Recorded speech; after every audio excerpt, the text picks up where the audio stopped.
Selamat siang rekan-rekan mahasiswa. Perkenalkan, saya Ibu Kristina Astutiningse yang akan melanjutkan Ibu Ririn Suharsanti sebagai pengampu untuk mata kuliah teori farmakognosi.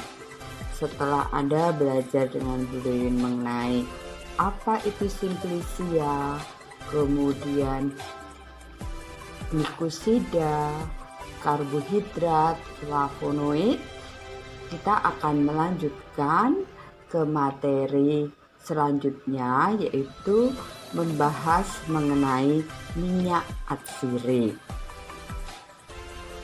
Minyak atsiri atau bisa juga disebut minyak enteris, minyak esensial atau minyak menguap, itu adalah senyawa organik berupa cairan jernih, mudah menguap, bau enak seperti tanaman asal, dan terdapat ruas dalam tanaman. Secara fitokimia, minyak atsiri dapat didefinisikan sebagai campuran alamiah yang komponennya itu terdiri dari turunan isopren. Isopren itu struktur hidrokarbon yang terdiri atas atom C5. Minyak atsiri berupa campuran minyak jernih yang berbau aromatik, bau seperti tanaman asalnya.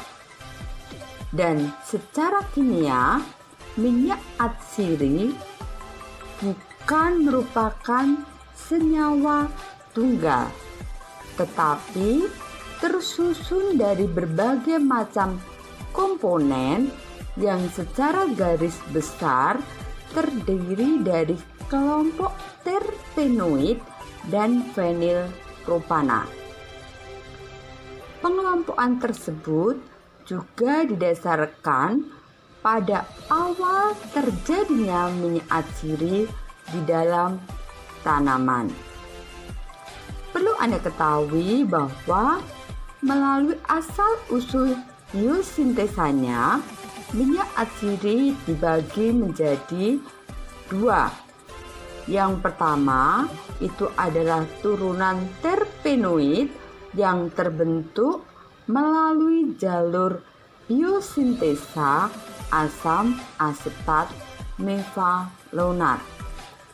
Kemudian kelompok yang kedua itu turunan fenilpropanoid yang merupakan senyawa aromatik terbentuk melalui jalur biosintesa asam sikimat. Minyak atsiri itu mempunyai sifat-sifat sebagai berikut. Yang pertama, itu tersusun oleh bermacam-macam komponen senyawa. Kemudian yang kedua, memiliki bau khas sesuai tanaman asalnya dan tergantung dari macam dan intensitas bau. Sifat yang ketiga, rasanya itu biasanya getir, tajam, menggigit, hangat, sampai panas atau justru dingin. Kemudian karena dia merupakan minyak menguap, sehingga salah satu sifatnya adalah minyak atsiri itu mudah menguap. Berbeda dengan minyak lemak, untuk minyak atsiri itu tidak tersabunkan bila Anda menambahkan alkali dan tidak mudah berubah menjadi tengik seperti minyak-minyak lemak.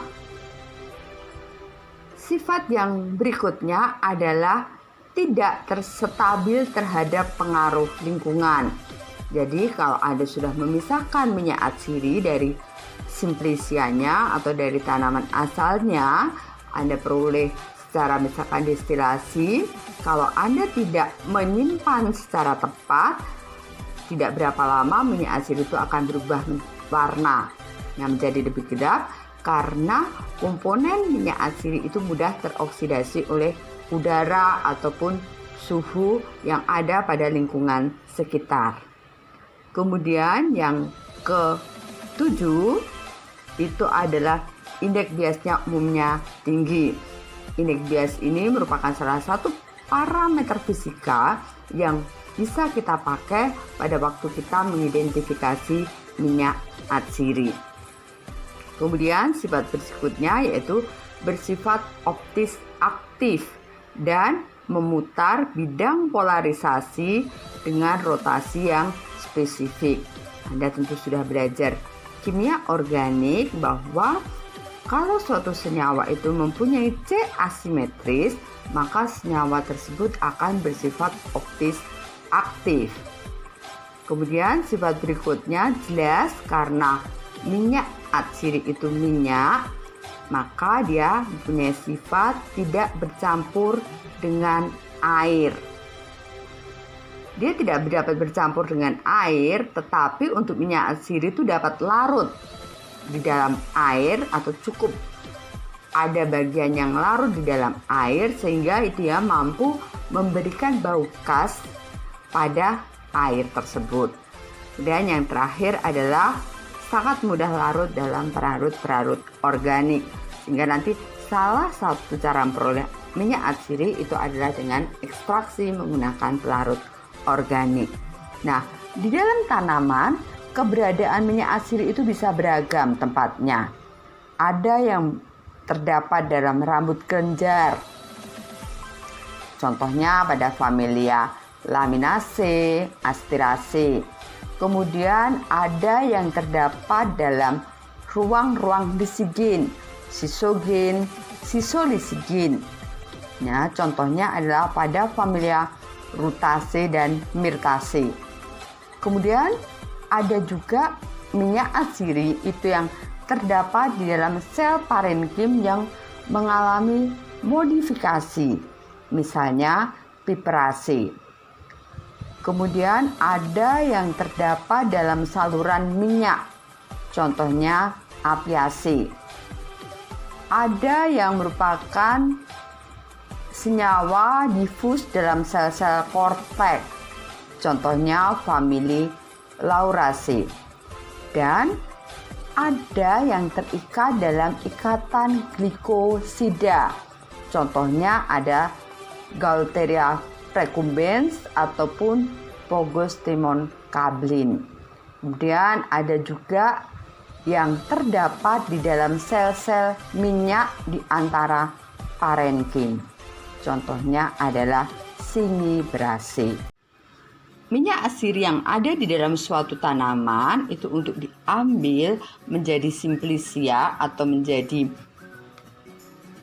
simplek tertentu yang akan kita gunakan untuk berbagai keperluan, entah itu farmasi, makanan, dan sebagainya. Dia perlu dilakukan proses pengambilan atau pelarutan. Ya, sehingga dia akan keluar dari sel tanaman tersebut, kemudian terpisahkan dari tanaman tersebut. Nah, untuk cara memperoleh minyak atsiri itu bisa bermacam-macam. Yang pertama itu adalah metode destilasi terhadap bagian tanaman yang mengandung minyak.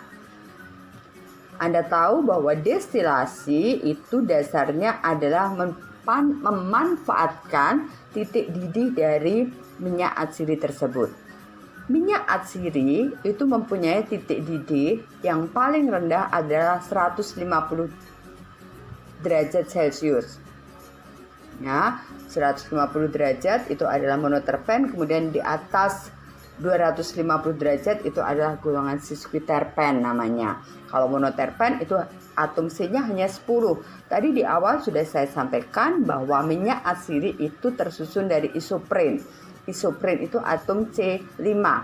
Kalau atom C5 itu bergabung dengan atom C5 yang lain, maka akan membentuk atom C10 yang disebut dengan monoterpen. Nah, monoterpen ini karena hanya terdiri dari atom C10, dia mempunyai titik didih yang tidak relatif tinggi, yaitu pada kisaran 150 derajat Celcius.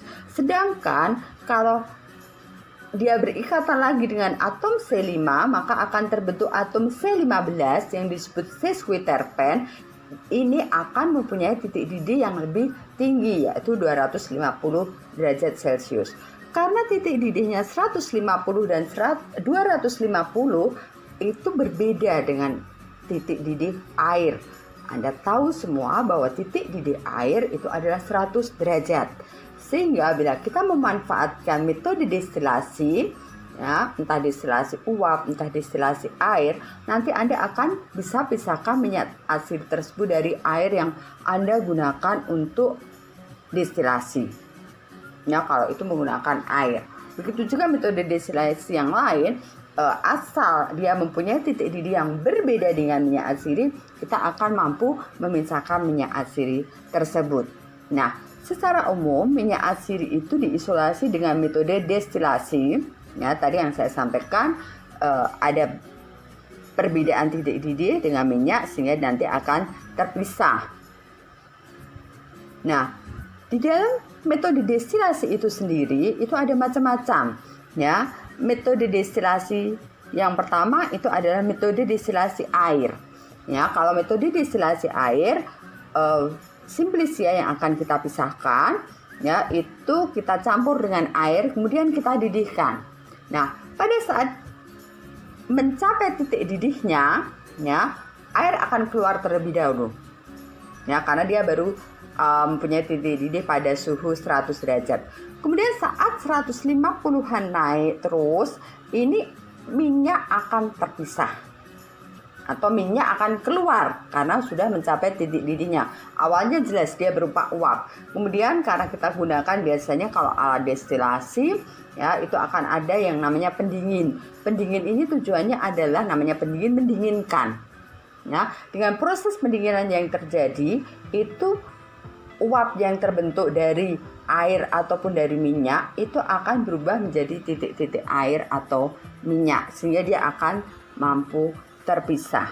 Nah, selain destilasi air itu bisa, ya, kalau destilasi air tadi saya sampaikan bahwa air dengan simplicia langsung ada dalam satu wadah. Nah, karena kalau kita menggunakan destilasi air, suhu yang kita capai itu tidak bisa terlalu tinggi, hanya sekitar 100, dan itu belum mencapai suhu minyak atsiri yang sesquiterpen ke atas, ya, sehingga metode memperoleh minyak atsiri itu berkembang, ya, dari destilasi air menggunakan destilasi uap, ya. Jadi ini antara simplicia dengan air itu tidak bergabung, ya. Simplicia di bawahnya seperti kita kalau mengukus, ya, nasi itu ada di atas, kemudian di bawah air itu kita panaskan. Uap inilah nanti yang akan naik, ya, akan mencapai simplicia tersebut dengan suhu otomatis bisa lebih tinggi karena kalau namanya uap itu mesti suhunya lebih dari 100 derajat. Ya, kemudian uap ini yang akan mengambil minyak, ya, menggantikan atau mendorong posisi minyak yang ada di dalam sel sehingga dia bisa keluar. Atau bisa juga supaya tidak terlalu tinggi suhunya itu dikombinasi, ya, namanya destilasi uap dan air, ya, sehingga nanti akan terpisahkan antara metode destilasi uap dan air tersebut. Metode destilasi air maupun modifikasinya itu memang metode yang paling sesuai untuk bahan yang kering maupun bahan segar dan terutama digunakan untuk minyak-minyak yang kebanyakan dapat rusak akibat panas kering. Ya. Seluruh bahan itu entah dihaluskan ataupun hanya dikecilkan, kemudian dimasukkan dalam bujana seperti dandang.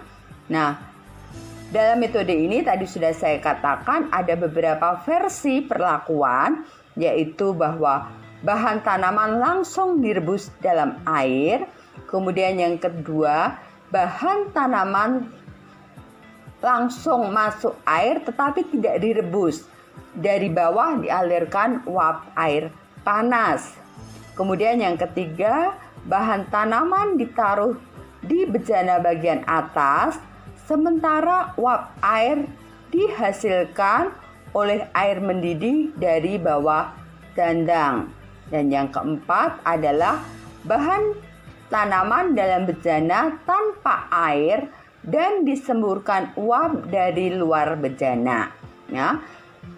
Kelemahan metode destilasi ini adalah destilasi dengan uap air mendidih yang relatif lama itu cenderung dapat merusak komponen minyak karena adanya proses hidrolisa, polimerisasi, atau juga bisa terbentuk atau terjadi reaksi resinifikasi. Kemudian yang kedua kelemahannya adalah komponen yang bertitik didih tinggi, khususnya yang larut, tidak dapat diangkut oleh uap air sehingga rendaman minyak yang dihasilkan itu lebih rendah. Dan yang ketiga adalah unsur tertentu itu dapat terurai dalam air suling dan tidak bisa diperoleh kembali. Nah, selain destilasi air, destilasi bisa juga atau ada jenisnya yaitu destilasi kering. Ya, jadi bahan itu dipanaskan tanpa mengandung air. Metode ini itu sesuai untuk tanaman yang kering dan untuk minyak-minyak yang tahan pemanasan. Ya, tandanya adalah dia pada waktu dipanaskan tidak akan mengalami perubahan bau, warna. Contohnya misalnya yang biasa diperoleh dengan destilasi kering itu adalah oleoresin.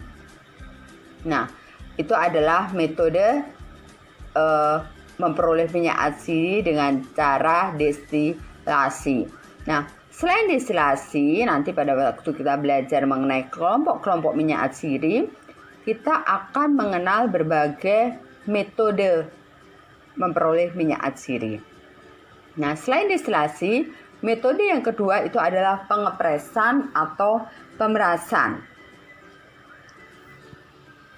Pengepresan atau pemerasan itu adalah metode yang dilakukan terutama untuk minyak-minyak atsiri yang tidak stabil dan tidak tahan pemanasan seperti minyak jeruk.